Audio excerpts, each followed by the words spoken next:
Welcome to the podcast, where street smart, business smart, all kinds of smart people share their insights into the world of marketing, career journeys, and personal growth.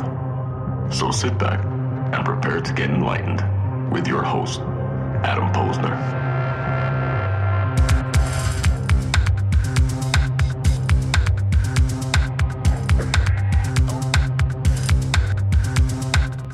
All right, let's get the party started. And these days, day and age, I mean, everything is a virtual party. I did a virtual happy hour with my friends last night on FaceTime and Google Hangouts. It was actually pretty cool. Had a cocktail with my friends. I am broadcasting live from the podcast bedroom studio. I'm with my man, Hung Lee. It is the 19th day of March in the year 2020. And been quite a 2020, my man. It's been strange. What's happening with you, Hung Lee? You know what? I'd hoped that 2020 at the start of this year would be a great year, but very, very quickly that's been proved. It couldn't be proven more wrong. So obviously we've got a really difficult situation over here in Europe. I suspect the US will be no better. We're in the entire globe, yet to come, right? India, yet to come. Second wave in Asia, that's going to happen. So this is a really tough time for Homo sapiens, I would say. It is tough, but I think that we will survive. I think that we are a resilient people. I think that we will get through this together. I think that we need to come together, and it's going to bring out. I try to be optimistic in these times, that it will bring out the best of people and the best of society. But we also have to prepare for the worst, right? We also have to prepare, for what's bad to come. So let's talk about, just before we get into recruiting, talent, global HR, and all that kind of fun stuff.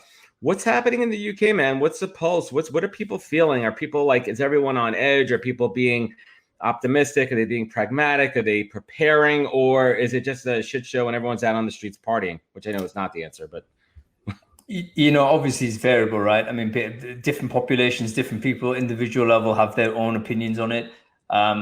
Having just seen what I've seen and know what I know, I'm on the pessimistic side. I don't think that we've handled it well. I don't think any European country really has. I mean, no government has, right? It's a mess. And this is such a tough thing to try and deal with. But we have seen some examples of people get on top of it. Right. And I don't think you can really say the UK is one of those. We've had a kind of a contrarian approach strategically on how to handle this process. That has pivoted. In the last 3 days, we've now suddenly said, we should do what the WHO have been recommending for months. And now we're scrambling. Glad to see they woke up. Yeah, well, belatedly. Turned out that actually they modeled it wrong. And their main consideration was thinking how long a patient would actually need to be intubated for in hospital. We're all like experts of respiratory illnesses, right? But basically, so essentially they were using pneumonia as an example, some sort of a flu or something as an example, but they didn't realize that actually if you study the data from Italy and from Korea, from China, that actually is twice the amount of time people need to be on a ventilator, which obviously show up the terrible numbers that were modeled. So then we pivoted, right. And now we're going to suppress like we should have done from the beginning. But yeah, it's insane. Yeah. It's insane, and there's going to be some really tough lessons learned here. Some really tough lessons learned, and I'm trying to be optimistic. And listen, people are going to die, people are getting sick, and that's absolutely awful. But we have to look for the silver linings here. I talked about it on a show the other day that the technology and the information that's coming out of this is accelerating at such a rapid rate that we're going to have such advances and amazing takeaways and innovations coming from this, certainly at a terrible cost. But listen, life is unscripted. The journey of us Homo sapiens on this planet Earth is unscripted. I do not think this will be the end of us. Viruses has been around for thousands and thousands of years. The other crazy part is that, we don't talk about the adaptability of a virus, that as viruses go on and on, humans, our bodies are naturally adaptable. So some will build up internal immunities and defenses to this virus. But it's really, as you spoke about, it's those people that are not well, right? Those people that have pre-existing conditions, people that have, weakened immune systems. Those are the ones we have to look out for. Dude, that has moved, right? It's preventable deaths, man. That's the main thing. Yes, there's folks that obviously are more vulnerable than others, but if you're young, fit, and healthy, that doesn't make you suddenly immune to this. No. What is a tragic thing from all of this is that a lot of these people that are dying really could have been saved had we applied the right strategy at the right time. And had there been more transparency, more global sharing of techniques, data, etc., we might have done a better job. But as you say, it's not an existential crisis for the human race. We'll survive it. Everyone knows that. I think all the scientific agreement is that this is not something that's going to destroy humanity. What it will do, though, is create huge change in how we live and how we operate. And this is going to be the start of the brave new world for us. It is scary, and especially for businesses. And I mean, local businesses, every business is taking a huge hit right now.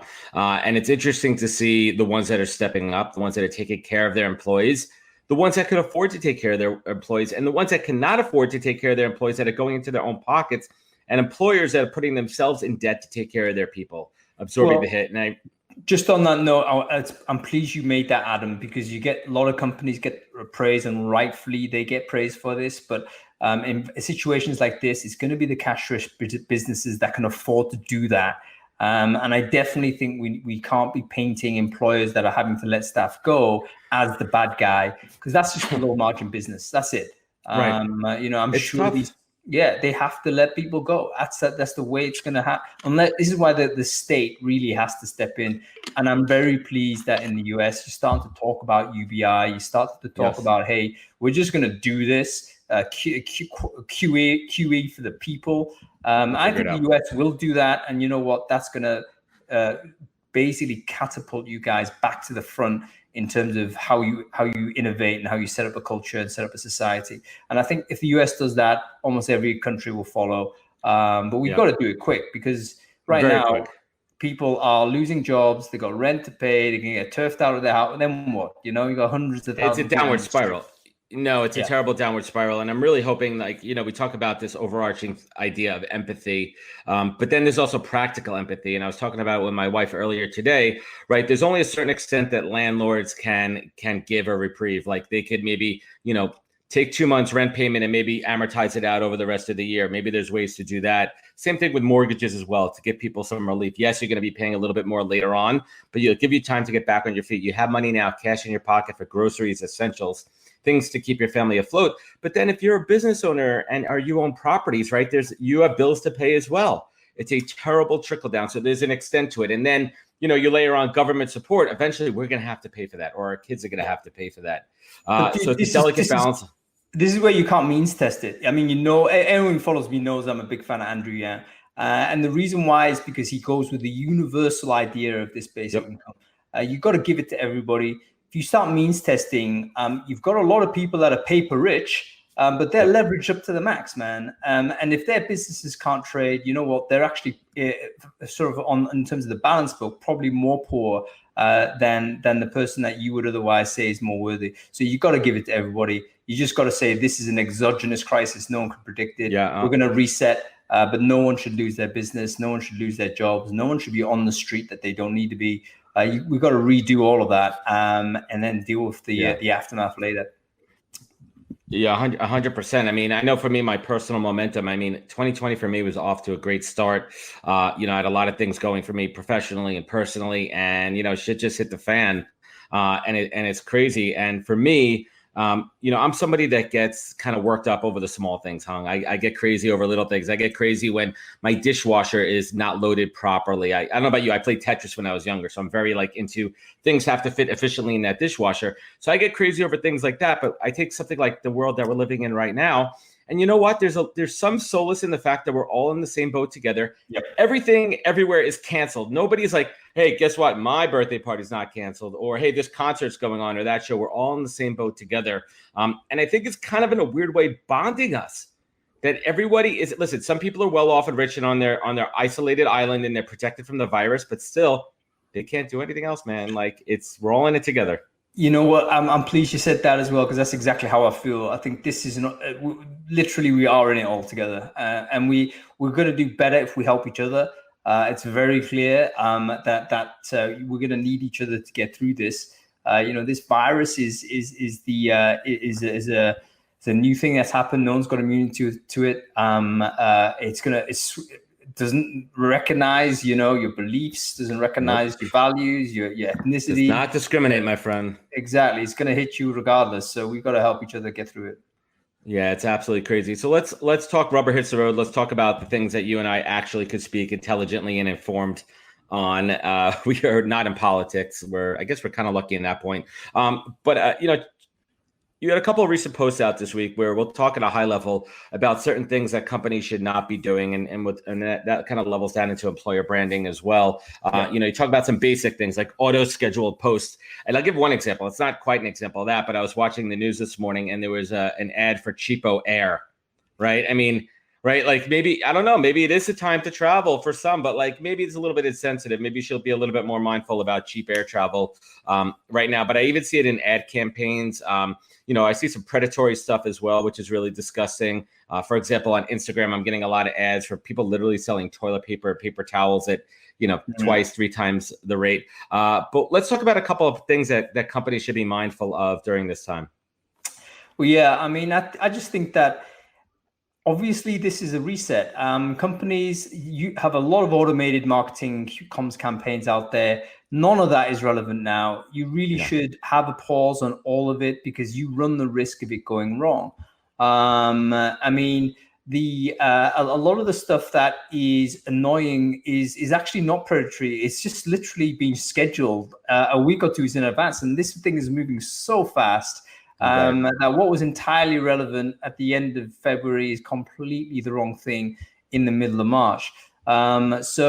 So yeah, anybody who's got a scheduled tweet or a sort of ad campaign that's automated, you got to rethink it. Get ahead of it. Get ahead of it. Just shut it down. It's probably the easiest thing you've got to do.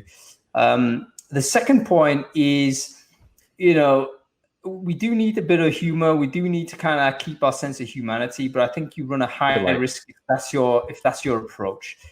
So again, I've seen some, use of COVID-19 as a icebreaker, if you like, on cold emails and stuff. And I'm just thinking, just don't do that. No, don't take advantage. Do not take advantage. Do not be profiteering off of this.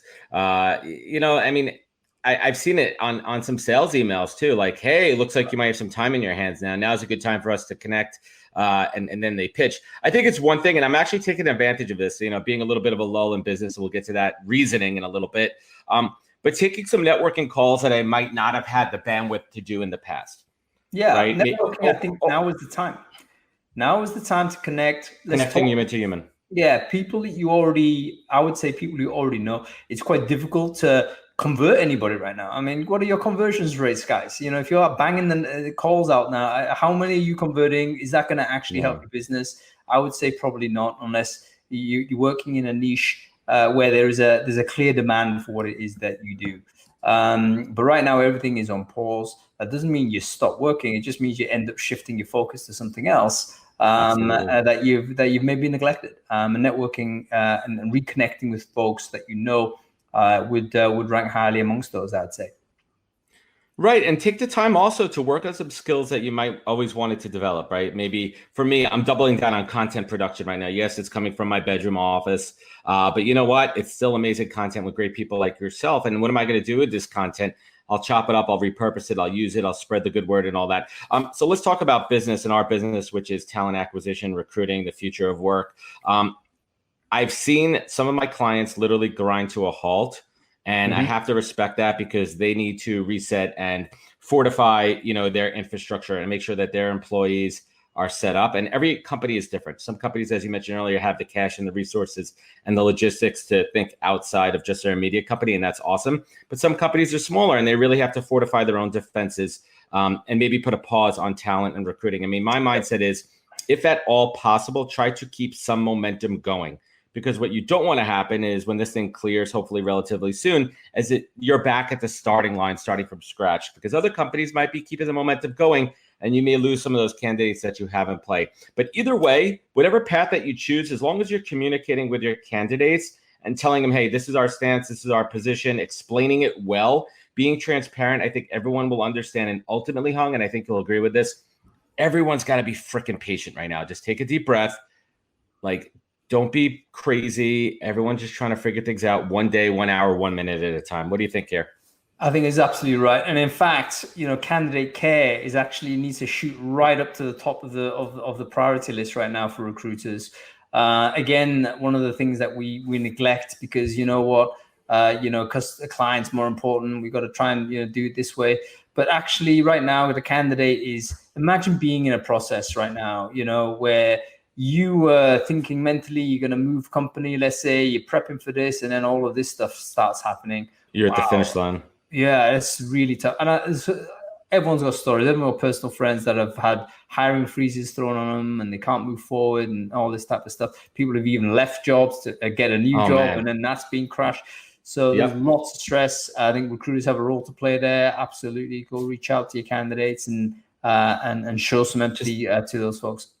Yeah, just touch base, human to human, I think that's what it's all about, and just being as transparent as possible, and trying to answer questions. And if you don't know the answer to the question, just tell them that. Be like, listen, I honestly, Hung, I can't. I know you're in the process right now. I know you've had 3 interviews. We're close to a decision, but right now we just have to pause. On the flip side of that, I made a job offer yesterday. One of my clients is moving things full ahead. They're doing everything remote. They're getting people onboarded remotely. They're going to ship computers. It felt so good, a little bit selfishly. It felt good for me. I needed that win for me to say, hey, you know what? You're still doing things the right way. You made somebody's day. They're going through a lot of crap right now. They were scared and worried in the process. This person that I made an offer to is in between jobs themselves. And that person needed it. That person needed that good news. And those are the moments you have to say, all right, what we do in our job changes people's lives, right? Like, us recruiters get crapped on all the time, but now's the time for the good recruiters, even the ones that may not be so good. Now's your time to shine, man, because this is what's going to separate you when we come out of this. The ones that really do things the right way and keep their companies, clients, and candidates moving forward in the right direction by communicating and doing it with empathy and care, you're going to come out on top when this is all over. Yeah, I couldn't agree more. And in fact, one thing recruiters are, I think, very good at is adapting to new realities. And this is an opportunity. What I see of this pandemic is that it's an accelerant of underlying trends that were going to happen anyway. Remote working was going to happen. Virtualization of the recruiting process was going to happen. And this has just shocked it into overdrive.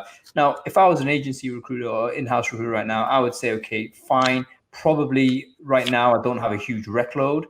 But what I do have is the opportunity to figure out how to work with these new processes and how to be good at them, so that I can be effective during the times of crisis still, as these candidates and as these companies still need. But also, that's investment for when, as you say, we emerge from this period. You'll be well positioned to be a good performer in the new market. Right.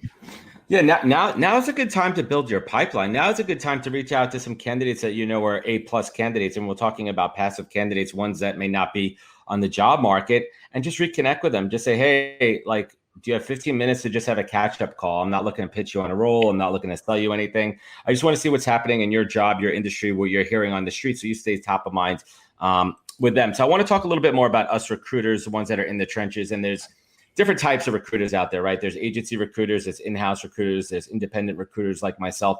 It is tough. And I'll be honest with you, Hung, I'm scared, man. I'm an independent business owner. I'm a consultant. I already lost a small portion of business earlier this week, which scared the crap out of me. And that's, short-term scare. I know that I'm going to be okay because I have the skill set and that foundation. I'm going to take some hits, right? I got to hunker down, keep my money. And the ones that are in-house too, I hate to say this, but if business goes south, those are the type of things that companies, once they stop hiring, those jobs may, be. It's already happening. It's already happening. And doing what I do, which is basically write a newsletter for recruiters. I've got a lot of people connecting with me and they're giving me information about what's happening in their personal situation. Hiring freeze at best in many cases, but other cases it's like, look, it looks like I'm on the market and they're gonna shut me down. And that's something we're gonna see. You know, I mean, again, 4 weeks ago, hiring a recruiter was like really hard to do. It's like super tough. Massive demand for a skilled experienced recruiter. I think we're going to get a surge of people on the market, and that market's going to flip again. So we're in tough times. I don't think recruiters is any tougher than any other business. Everyone is in, as you say, one of the things that does give you a little bit of grounding is that everyone is in the same boat. And we just got to help each other through. We've got to figure out how can we help highly stressed people, being stressed ourselves, but sometimes helping someone is the best way to de-stress for yourself. Right. Take it off yourself and help someone else. Yeah. Go out there, do something, and you just feel better that you've made a positive push forward, no matter how, small that may be. It's still a positive thing, and that just helps your own psychology. So, Quick couple shout outs. Michael Goldberg, thanks for joining us. My man, Michael Goldberg, coming out of Dallas, Fort Worth area. Michael's my man over there. Sherry Lally, how you doing? Wendy, Dr. Nelson. Nelson asks, how do you do the live thing? Well, it's a fun little application process through a small company called LinkedIn. And they give access to certain people like myself who love to just yap and hear ourselves talk. But really, I mean, I love LinkedIn Live because especially in times now of how do we bring information to people, how do we utilize it best? And I think that's what this platform was created for. So switching back, I want to talk a little bit about working remote, and we'll start with, we'll talk about some work from home tips that apply to everybody. But specifically for recruiters, I mean, I am a little different. I've been working remote for a number of years and I have it mastered. But when I talk about working remote, especially for recruiters, it starts with your mindset. It's about being focused. And a mantra hung that I repeat every single day during times of virus, during times of night virus is plan your work and work your plan. This was taught to me on day one when I got into recruiting. And every day I go in with a plan. I go, here's what I'm going to attack today. Here's what I'm going after. Here are immediate, open recs, calls that I have to make, things that I need to do. And if I could get to 75, 80, I'm not going to get to every one of them, but if I could get to most of them, I feel accomplished for the day. Obviously, curveballs come in, things come out of right field, left field at you all day long, but that's something I repeat every day. What are some of these things for recruiters that are now working from home that they really need to focus on to continue success, to be efficient, and to be productive? Yeah, I mean, I think you may have hit on the best tip, to literally write it down. Get it down. Don't recruiters often don't do this because they're the job can become second nature. That's it. The recruiting job can sometimes become second nature. And an experienced recruiter might walk into the day, normal path, and then just get on with it and be great. But now we've got this shift. Different environment. You're by yourself. You got your kids there. You got your dog needs walking. Your colleagues that aren't sort of around to banter with you. You lost your rhythm. So I think absolutely you got to create your own structure because suddenly you've moved from a structured environment to an unstructured one. Create your own structure. I would also suggest it's a case where time boxing is very effective for me. It might not work for others, but this is literally creating slots or blocks of time where you focus on one thing. There's going to be blocking and tackle. Yeah, block and tackle. I mean, basically, recruiting is one of those jobs that is full of interrupts anyway. So we're used to having like 100 things on the go. That's all fine and well. But in this circumstance, it might help for you in terms of to increase your productivity, to clear some of that stuff out and block it out. In other words, looking at email. Recruiters, you know what? You can look at your email 25 hours a day. You still wouldn't get through them. Right. You just play catch up. And every time you respond to one, you're getting thrown off of your previous task. Right. I find that too. I try to do the block and tackle thing. But for me, I mean, I have three, main clients. So I have 3 email browsers up, they're not consolidated into one. Mm-hmm. And then sometimes you have a priority. If a job is moving along, if you're waiting for an offer approval or any type of feedback, you might be a little bit more attentive to that. But if you could be disciplined to your point, it's really hard to do, right? You're always looking at your phone. It's buzzing away. It's going You got to use tools, man. I mean, one of these things, because these days you multi-tab, it's very difficult to keep your eye on everything because everything seems urgent when it happens. And sometimes you kind of kid yourself to think, oh, that notification came through. Don't worry, I'll just quickly deal with it and get rid. And that might take you 2-3 minutes, but your mind's off. So it's actually more than just 2-3 minutes. You got to reset what the hell you were doing, and then another notification comes in, and before you know it, the thing that you were meant to be doing that could have taken 20 minutes actually is now 4 hours down the road and you still haven't done it. So that's a classic way where you've allowed the day to intrude on your day. And time boxing with some tooling. I mean, you can use sort of things like Same Tab, which is a browser that controls the tab management. I use a product called Workona, which basically you set up a bunch of tabs and you flick through them. So, hey, recruiters do need to be on social. We do need to be on LinkedIn, but you don't need to be staring at that all the time. Shift a different set of tabs. What is Workona? I'm not familiar with it. So Workona is basically a tab management product. The way in which I do it is there's if you're working on single screen, and I'm assuming that's the default that most people have. A lot of people that have multi-screens actually do it per bits of hardware, which is probably the more optimal way. But if you're going to do single screen, which I do, essentially what I have is a bunch of things which is social. This is sort of informational input, chat, that kind of stuff. That's on one workspace on Workona. Second workspace is going to be, I would say, deeper work. So this is documentation, this is spreadsheet, this is tracking, whatever you use. Yeah, exactly. Those types of things. And then you have a third one, which is, maybe personal stuff that you also need to take care of. These days, your personal demands have all increased. So you do need to take care of that. But not everything at the same time. So your eyes are constantly distracted. And we don't deal well when we've got new things, moving things all the time in front of our eyes.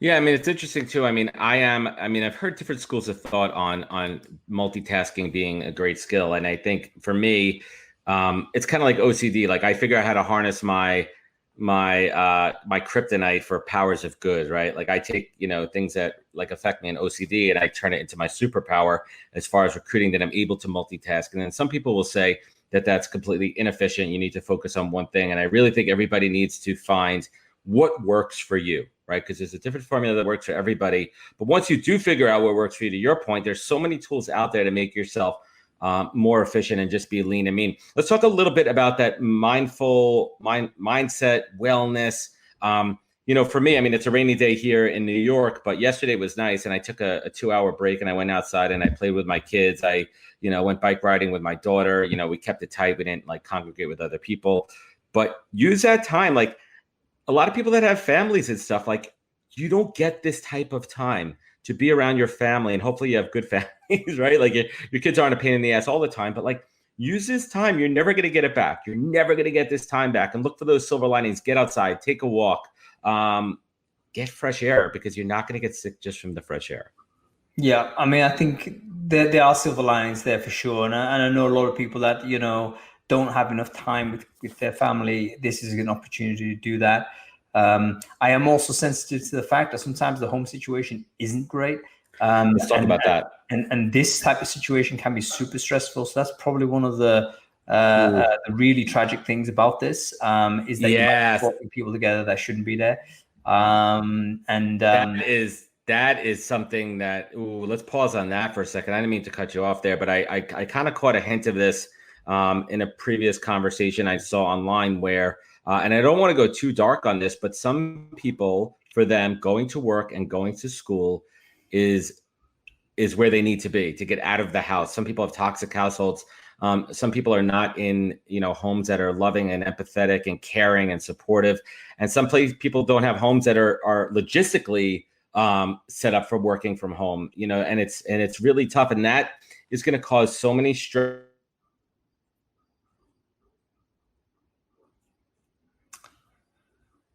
I think we've lost Adam there.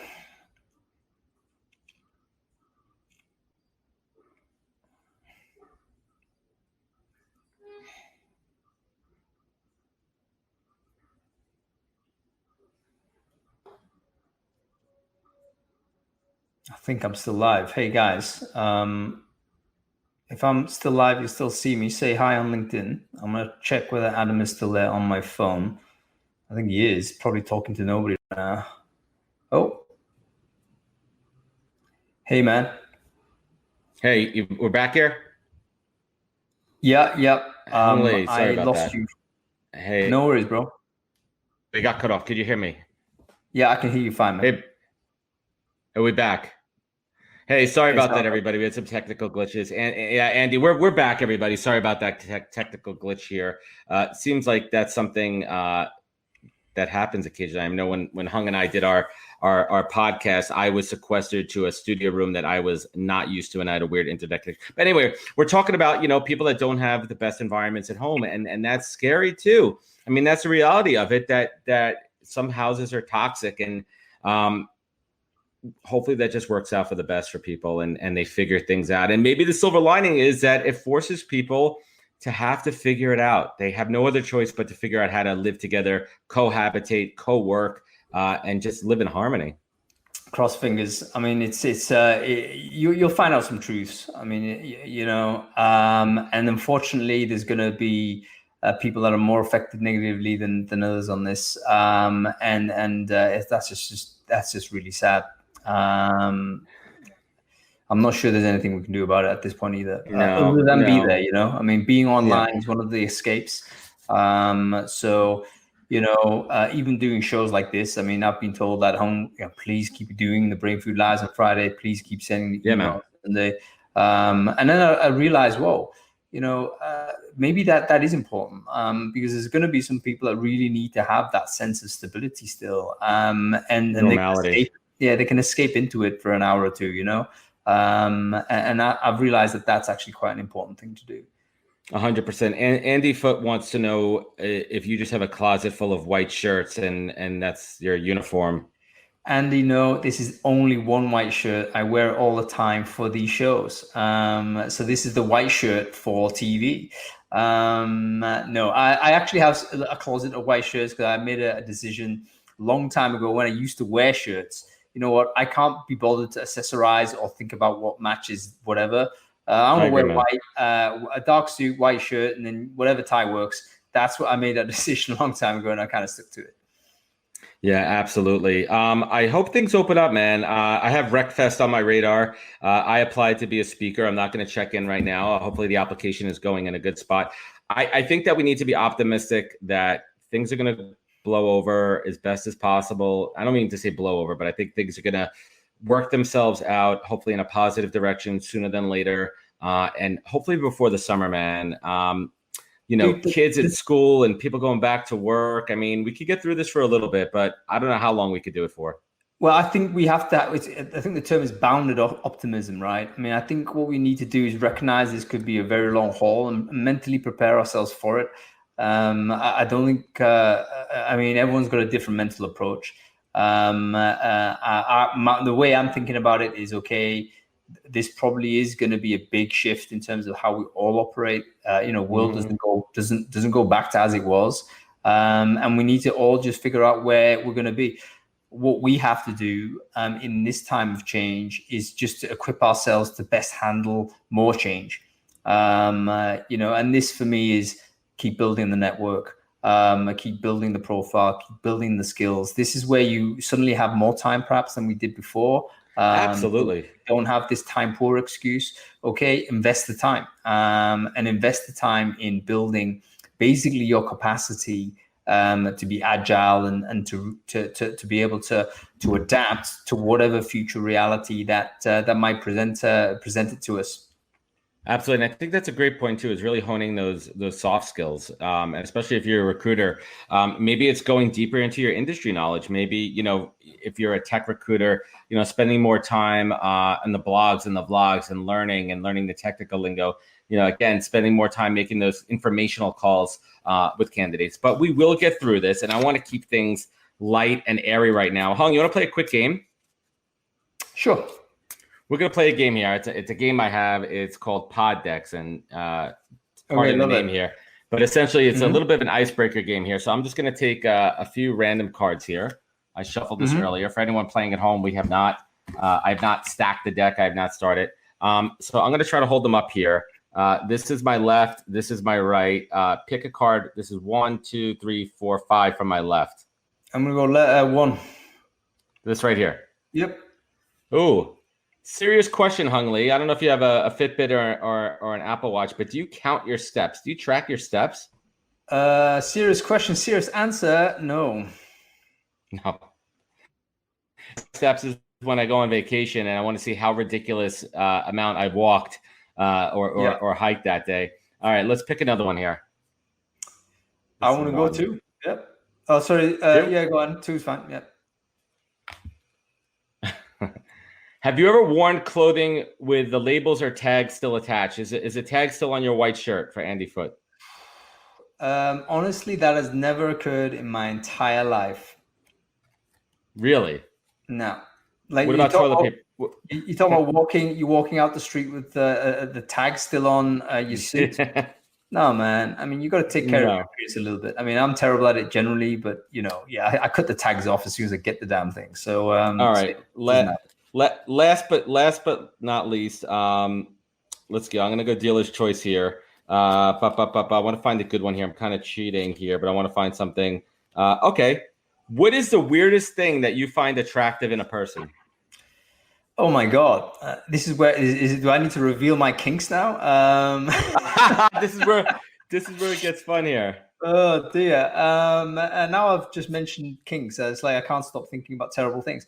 No. What do I find attractive about a person? I don't think it's weird. But I do like people that are that generally are quite honest. Like they can be a bit crude. They can be a bit unskilled socially. If radical candor. No, I don't mean rude per se, but there's certain people that I think there's someone who's nice versus someone who's charming, and a charming person is someone who has all of the skills to make you feel good. But you know what? You're not sure whether they're going to make you feel good for a purpose or an agenda. Whereas there's other people that don't have those skills, and actually they may not be the most popular people because of that. But they've got that they're not faking it. That they're honest. And there's a trust factor there. Yeah, so I agree. I don't think attractive is the word, but I deeply respect that degree of honesty. I like good spin on that. You took it from a weird place to an okay place here, and that's a good skill set. Thank God. You can tell that Hung is a skillful moderator. You know what? I'm going to go last one here because I'm going to talk about my injuries too, and I feel like I've been injured a lot in the last couple of weeks. Like really stupid injuries. But what is the dumbest way that you've been injured? The dumbest way, physically injured, you mean? Yeah, we're not talking about mental scars. Okay, physically injured. So I'm getting old, right? And I'm at the point. Are we all technically? Yeah, getting on there. And you know what? I'm at the stage now where I'm like overdue, like a comedy injury. Where you get out of bed, oh, there's your Achilles tendon. Something serious happens off something innocuous. So I'm very conscious of all of this. Like a serious injury, I would say that was trivial. You know what? It's quite a horrible one. I don't know whether people want to hear it. But yeah, okay. You asked the question. I'm gonna answer it. So my hearing is kind of off on one of these ears. My left ear is a little bit worse than the right. And there's a reason for that. Because when I was a kid, I used to clean my ears with Q-tips. And one of my appalling, terrible, never to be repeated habits was to leave the Q-tip in the ear while I was walking around. Yeah, you know where this goes. So as I was walking sort of in the bathroom, it wasn't a big bathroom, but I walked or turned, the bathroom wasn't locked, door opened, bang. Just jammed it right into my head. Oh my God! And I wish I could go back. Yeah, we don't minutes ago and not ask this question. No, we don't know about that. Let's move on. But yeah, that was a horrifying moment for me. Injuries are tough here. So let's wrap this up here, and I want to give some closing thoughts, some closing advice. You've been around the block, man. I'm not calling you old or anything, but I mean, you just said it yourself that you're getting up there in age, and you've been through recessions, downturns, and we talk about recruiting specifically all the time. It's a freaking roller coaster, man. It is a freaking roller coaster of emotions. And I truly believe that now's the time to harness that tenacity, rely on those calluses that you've built those internal mental calluses that you have that make you tough, that make you resilient, and hunker down, be true to your core values, do the right thing every time. But what are your last, words of wisdom that you want to, tell everyone here? Recruiters are adaptable, number one. And basically recessions, which let's say we're going to have this one, they're not evenly spread across every industry and every geographical location and all the rest of it. So what we have to do as recruiters is understand where the demand might be, position ourselves smartly for that. To give you an example, before this call, I had another call from a bunch of friends of mine in the Netherlands. And they're setting up a recruiting service for free because obviously they're in the same boat as everyone else, but it's a Recruiters for Good kind of project, which I want to support. And but the reason why they're doing it is because there's a huge amount of demand right now for emergency workers, which previously, of course we needed them, but there was never a kind of a surge like we have now. And by the way, an emergency worker is not just a person who's on the healthcare front line. This is a garbage disposal person.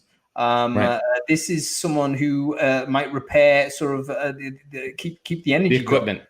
Right? Yeah, all of this stuff that probably we would previously have not considered to be very high value jobs. Turns out society depends on them, and there's a massive shortfall in critical areas now because we've had to rearrange society to try and deal with this crisis.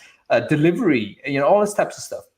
So and they have a crisis and they're building something that can help employers rapidly connect with people that could do those jobs. So it's a sign for me, just to follow up on your question, that there is always going to be recruitment demand, irrespective of the situation. We just got to understand and read the runes to see where that is and position accordingly. Yeah, absolutely. And I'm helping a fellow recruiter out who's helping staff the drive-through testing stations here in the tri-state area. We're putting a call out. And I think if my bandwidth for some reason really depletes over the next week, I'm going to look to him to see how I could help out and at least put my recruiting skills to work. I'm a people finder. I'm a connector. And you know what? I don't even care if I'm making a penny off it. I'm good for right now. But if I could help people in this time anyway. The same thing with remote work opportunities. I mean, you think about the amount of people that are losing their job in so many industries: restaurant, hospitality, tourism, entertainment. Those people are out of work. Yep, they're out of work. We have to do something about it. And these types of things might help. So for instance, just to give you an example, one of the in-demand jobs, it turns out, is call center stuff suddenly. The lines are overloaded. So what we've got to do is basically connect people that have been laid off. They're in retail. They're in something that basically requires people to move around. Let's get them connected to jobs where they don't have to do that, and they can do it from home because there's demand for this talent. So this is the function. I think recruiters are going to rapidly assemble around this. And as you say, I think there's going to be a lot of time donated. But eventually, this may be, a future place that you end up doing your business. Exactly. Yeah, and I think LinkedIn too. Hopefully, they got the message too. I've seen a couple of folks on LinkedIn who work for LinkedIn, assisting people with some donated premium accounts, some other services. Maybe they could reduce, some of their fees around some of their added premium recruitment services too, as long as they are for good, right? We're not talking about somebody who's still profiting off of this. Hung, I appreciate you a lot, man, and what you do for this community. And you're a curator. You're an amazing content DJ, and you're also a pretty good MC, pulling it all together and really propelling our community, keeping everyone informed. So thank you for that. I appreciate our friendship. And I truly hope that I'll see you in early July at RecFest in the UK, my man, and have that pint that we've been waiting for. Absolutely. I look forward to it, dude. Awesome. And everyone following along, I'll have the full replay in the comments here. And if you're not connected to Hung, please definitely connect with him. I will also put a link to subscribe to Recruiting Brainfood. It's awesome. I wake up hungover with Hung every Sunday. Hungover with Hung. I don't know. I'm sure I didn't coin that one. I'm sure that's not original. Figuratively. Yes. Yeah. My Sunday mornings, the first email that I see when my one crusted eye opens up when I have the kids grabbing me on one side is Hung's Recruiting Brainfood. I kid. It's awesome. It's something that really keeps me connected. Hung, I appreciate you and everyone listening. Thank you for joining us on the podcast live. I'm working on some shows for next week. It's all up in the air, but I'm going to bring together some great folks like Hung and keep everyone informed. Thanks for joining us, everybody.